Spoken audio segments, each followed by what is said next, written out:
Carlos A. Balduman at ngayong araw samahan niyo kami sa aming hometown tour vlog at kasama ko ngayon si At ako naman si Michael Gibitacio at ngayong araw ay ating pupuntahan ang Story of Transfiguration dito sa Malaybalay, Bukidnon at ang San Isidro Cathedral Church dito rin sa Malaybalay, Bukidnon at ating din pupuntahan ang Open Theater dito sa Malaybalay, Bukidnon.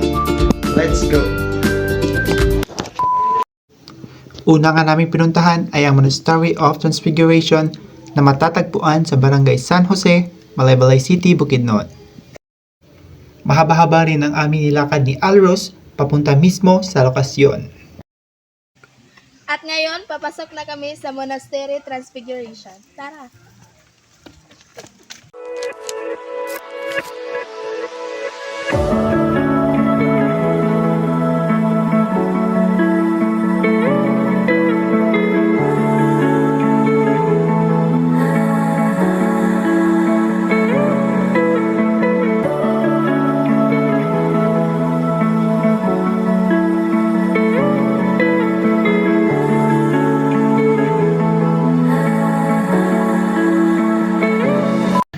Alam nyo ba na ang Monastery of Transfiguration sa Malaybalay, Bukidnon ay itinatag noong 1983 bilang isang Benedictine monastery.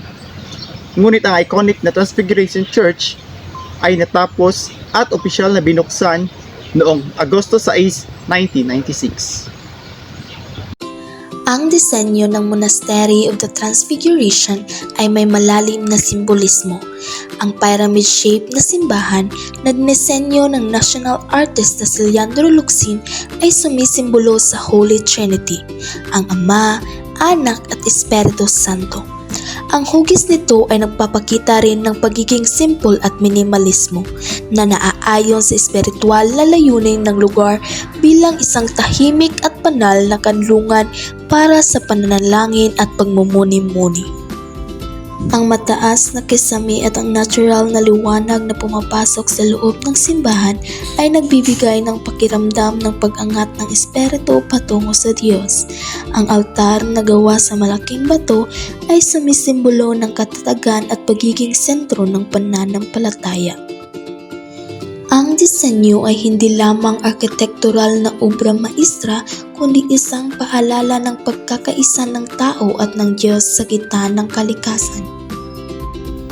Next na aming pinuntahan ay ang San Isidro Cathedral Church. Ito ay matatagpuan dito mismo sa may plaza sa Malaybalay City, Bukidnon. Tara, ating pasukin. Ang San Isidro Cathedral ay matatagpuan sa San Isidro Street, Malaybalay City, Bukidnon, sa harap ng Malaybalay City Central Park, malapit sa City Library at Barangay 8 Administration Building. Ang Diocese ng Malaybalay ay tinatag noong Abril 25, 1969 bilang isang territorial na prelatura at naging isang ganap na diocese noong Nobyembre 15, 1982. Ang simbahan ay dinisenyo na may modernong arkitektura. Ayon sa impormasyon, ang orihinal na simbahan ay itinayo noong 1969 at sa umilalim sa mga pag-unlad upang maging moderno ang hitsura nito ngayon. Ang loob ng katedral ay may mga elemento ng relihiyosong Katoliko tulad ng imahe ng patron saint nito na si Saint Isidro na nakalagay sa stained glass sa harap ng simbahan at isang estatwa sa loob. Ang katedral ay nagsisilbing isang mahalagang pook relihiyoso sa Malaybalay City, Bukidnon at nagsisilbing sentro ng debosyon at panalangin para sa mga Katoliko sa lugar.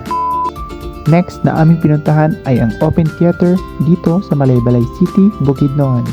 Let's go! Hello guys! Welcome to Kaamulan Open Theater!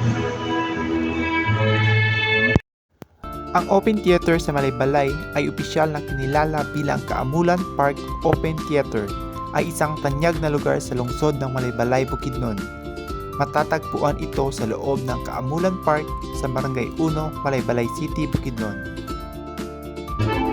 Pagdating nga namin ay may graduation na nagaganap. Ang teatro ay nagsisilbing venue para sa mga cultural na pagdiriwang, mga palabas at mga festival. Ito rin ay isang popular na lugar para sa mga aktibidad ng pamahalaang panlalawigan. Ang lugar ay napapalibutan ng mga puno, particular ang mga pine tree at golden tree na nagbibigay isang magandang tanawin at preskong hangin sa lugar. Ang open theater sa Malaybalay ay isang open-air amphitheater na may malawak na espasyo para sa mga palabas at aktibidades. Amphitheater-style setting, malawak na entablado, magandang landscape na may mga puno at mga halaman.